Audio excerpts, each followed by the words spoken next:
मित्रों नमस्कार। Parameter of law channel में मैं आपका मित्र रिटायर्ड जज अशोक शर्मा आपका हार्दिक अभिनंदन करता हूं। आज मैं न्यू क्रिमिनल लॉज जो 2023 के आए हैं, 1 जुलाई 2024 से इम्प्लीमेंटेशन में आए उसके बारे में बताता हूं। पुराने जो कानून थे उन कानूनों को बदलकर इंग्लिश ब्रिटिश कॉलोनियल पीरियड से जो चले आ रहे थे ब्रिटिश औपनिवेशिक कानून, इनको हमारी संसद द्वारा बदला गया है और 1 जुलाई 2024 से इफेक्ट में लाया गया है। 23 के ये तीनों कानून हैं। आईपीसी का स्थान इंडियन पीनल कोड 1860 के स्थान पर अब भारतीय न्याय संहिता 2023 लाई गई है। सीआरपीसी 1973 के स्थान पर अब भारतीय नागरिक सुरक्षा संहिता 2023 तथा एविडेंस एक्ट के स्थान पर इंडियन एविडेंस एक्ट अब लाया गया है 2023। पहले 1872 की एविडेंस एक्ट लागू थी। तो इन कानूनों में मेजर बदलाव का कारण पहले क्या है, कॉलोनियल पीरियड में अंग्रेजों ने अपनी सुविधा के अनुसार बनाए थे। लॉर्ड मैकाले के द्वारा आईपीसी सीआरपीसी बनाई गई और जॉर्ज स्टीफन जो थे उनके द्वारा एविडेंस एक्ट रखा गया, जेम्स स्टीफन्स। तो इस तरह से ये तीनों जो कानून थे ये पुराने कानून थे और इनमें स्ट्रिक्टर टाइमलाइन नहीं थी, न्याय में देरी होती थी। इन बातों को देखते हुए हमारी भारत की संसद ने इन्हें पास किया, राष्ट्रपति जी ने इनको एसेंट दी और ये गजट नोटिफिकेशन हुए और ये 1 जुलाई 2024 से लागू हो गए। 1 जुलाई 24 से इनमें जो कानूनों में बदलाव हुआ है, औपनिवेशिक कानूनों को समाप्त किया गया है। 1860 की आईपीसी के स्थान पर बीएनएस 2023 लाया गया है। 1973 की सीआरपीसी के स्थान पर बीएनएसएस 2023 लाया गया है और 1872 की जो एविडेंस एक्ट थी इंडियन एविडेंस एक्ट लाया गया। यह आपको जानना चाहिए। यतो धर्मा ततो जय के सिद्धांत के अनुसार सजा में बहुत समय लगता था, पैसा बहुत खर्च होता था, दंड बहुत कम थे और इन सब बातों को देखते हुए हमारे भारत की संसद ने एक नए ड्राफ्ट को तैयार कराया गया और संसार को दंड के द्वारा ही नियंत्रित किया जा सकता है। न्याय के लिए, शोषण के लिए ये कानून नहीं होने चाहिए बल्कि न्याय के लिए होने चाहिए। 1 जुलाई 2024 के बाद ये जो कानून प्रभाव में लाए गए, इनमें आईपीसी में पुराने में जो इंडियन पीनल कोड 1860 का था 511 सेक्शन थे। अब नई जो भारतीय न्याय संहिता है उसमें 358 धाराएं रखी गई है, आपको जानना चाहिए। दूसरा, धाराओं के क्रम को बदल दिया गया है। महिला और बच्चों के अपराधों को अब शुरुआत में ले लिया गया है। इसमें धारा 63 से धारा 99 तक को रखा गया है और जो पहले 300 के बाद हुआ करती थी। भारतीय जो न्याय संहिता है 2023 की, उसमें 63 के तहत जैसे पहले 375, 376 रेप वगैरह के जो केसेस थे उनमें बदलाव करते हुए 63-64 के अंदर अब इन्होंने आजीवन कारावास और 10 वर्ष तक के कारावास की सजा की गई है। और इसी तरह पहले वो जो थी उसमें 20 साल तक जेल की सजा रहती थी। तो ये पूर्व की जो आईपीसी 1860 की है उसमें बीएनएस 2023 में बहुत सारे कानूनों को बदलते हुए और धाराओं को आगे महिला और बच्चों के लिए रखा गया है। अब धारा 70 जो विक्टिम को 20 वर्ष से अधिक का कारावास दिलाती थी, एडल्ट अगर उसके साथ कुछ किया जाता था, उसके स्थान पर पहले पुराने आजीवन कारावास और मृत्युदंड था। शादी का वादा करके कोई मुकर जाता था, धारा 493 आईपीसी थी, वो नॉन कॉग्निजेबल हुआ करती थी, उसे अब कॉग्निजेबल बनाने का प्रयास किया गया है।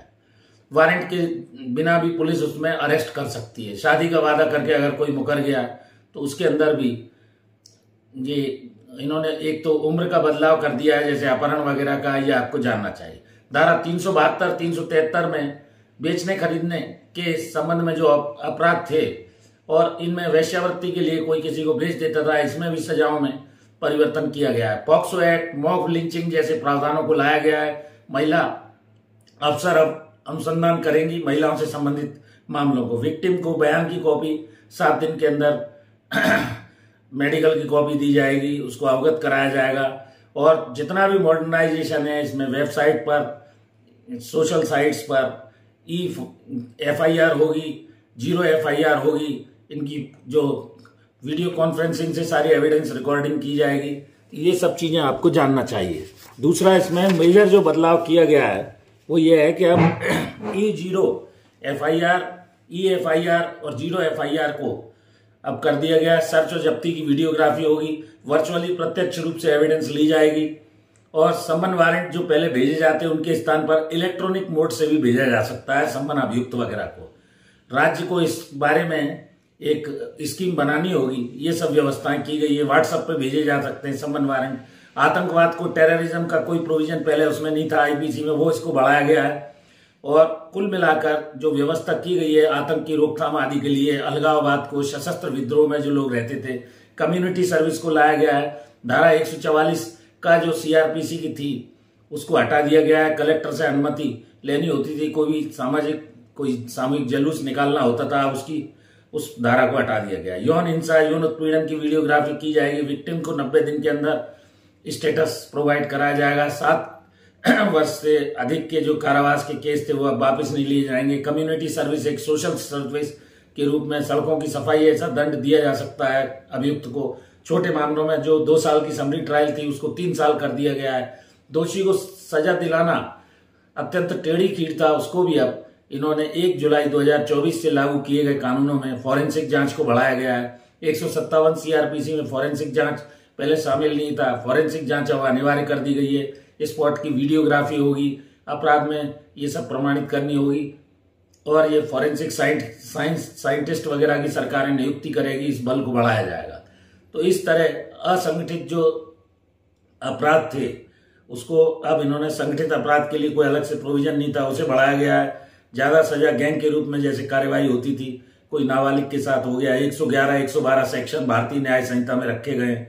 इसमें टिकटों की खरीद फरोख्त करता है, जमीन हड़प लेता है किसी की, और कोई इस तरह से अगर ये साइबर क्राइम करता है, प्रोस्टिट्यूशन कराता है, एटीएम की चोरी करता है, वाहन चोरी करता है, जेब कतरे, तो 2 तरह के 111, 112 में दंड दिए गए हैं, जिसमें 5 लाख से कम फाइन नहीं होगा और 10 लाख रुपए तक के फाइन का प्रोविजन किया गया संगठित अपराधों में। ये आपको जानना चाहिए, और फाइन अलग से कोर्ट इसमें इम्पोज करेगी। इसके अलावा कुछ चीजें ऐसी कर दी गई हैं जो आपको जाननी चाहिए, वो मैं बताता हूं। पुराने कानूनों में न्याय में देरी होती थी, लोग अदालतों के चक्कर से बचना चाहते थे, न्याय में देरी के कारण ऐसा माना जाता था कि अब कोई न्याय नहीं मिला है। तो इन कानूनों के आ जाने से पुलिस रिमांड को अब 60 से 90 दिन तक कर दिया गया है, जो कि पहले 15 दिन पुलिस रिमांड होता था और बाकी जुडिशियल रिमांड में अभियुक्त चला जाता था। तो चालान पेश होने के 60 दिन के अंदर चार्जेस लगाने होंगे, 45 दिन में फैसला देना होगा, और इस तरह से इन्होंने व्यवस्था की है। पुलिस के पावर्स को बढ़ा दिया गया है। धारा 356 में जो फरार एब्सकॉन्ड अपराधी हैं, जैसे विजय माल्या था, नीरव मोदी था, इनके खिलाफ भी कोर्ट उनकी अनुपस्थिति में पूरी कार्यवाही करेगी और जजमेंट देगी। अपील के लिए भी उनको स्वयं उपस्थित होना होगा, यहीं की अदालत में अपील करनी होगी। तो इस तरह पुराने कानून जो इंग्लिश व्यवस्था पर आधारित थे, औपनिवेशिक कानूनों को समाप्त करके बहुत सारे नए कानून लाए गए हैं। मैंने ये प्योरली एकेडमिक वीडियो बनाया है जो क्रिमिनल लॉ के संबंध में थॉमस मैकाले के समय से चले आ रहे थे, आईपीसी, सीआरपीसी 1860 और 1973 के, जिनमें सब्सटेंटिव लॉ, प्रोसीजरल लॉ की व्यवस्था थी। इसमें एविडेंस एक्ट में भी काफी अच्छी व्यवस्था कर दी गई है। सर जेम्स फिट्ज स्टीफन्स के द्वारा एविडेंस एक्ट बनाया गया था। जैसा मैंने बताया, वुमेन चिल्ड्रन के लिए सेपरेट चैप्टर डाल दिए गए। मेल प्रिपरेटर पहले होते थे, अब इस तरह का स्ट्रिक्टर टाइमलाइन की गई है, जिससे न्याय व्यवस्था में जल्दी से निकाल इन प्रकरणों का हो सके। 7 दिन में मेडिकल रिपोर्ट अब देनी होगी।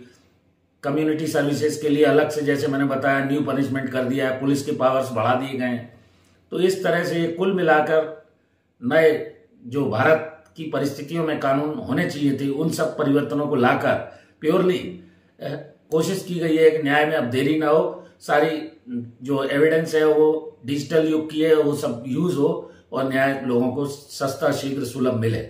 इस उद्देश्य से ये तीनों कानून बनाए गए। वीडियो मित्रों कैसा लगा? यदि वीडियो अच्छा लगा हो तो इसे स्टूडेंट्स को, यंग एडवोकेट्स को, अपने साथी दोस्तों को जानकारी के लिए अवश्य भेजें। जुड़े रहिए इस तरह की जानकारी के लिए पैरामीटर ऑफ लॉ चैनल से। मैं हृदय से आपका आभारी हूं। मैं छोटे छोटे वीडियोस के माध्यम से आपकी कानूनी जानकारियों को बढ़ाता आ रहा हूं। मैं आशा करता हूं कि मेरे द्वारा समझाई गई, बताई गई जानकारी आपको समझ में आती होगी। तो जुड़ जाइए पैरामीटर ऑफ लॉ चैनल से। एक और अनुरोध, विशेष अनुरोध, मेरी धर्मपत्नी श्रीमती अर्चना शर्मा का भी यूट्यूब पर एक चैनल अर्चना आरटी हब के नाम से है।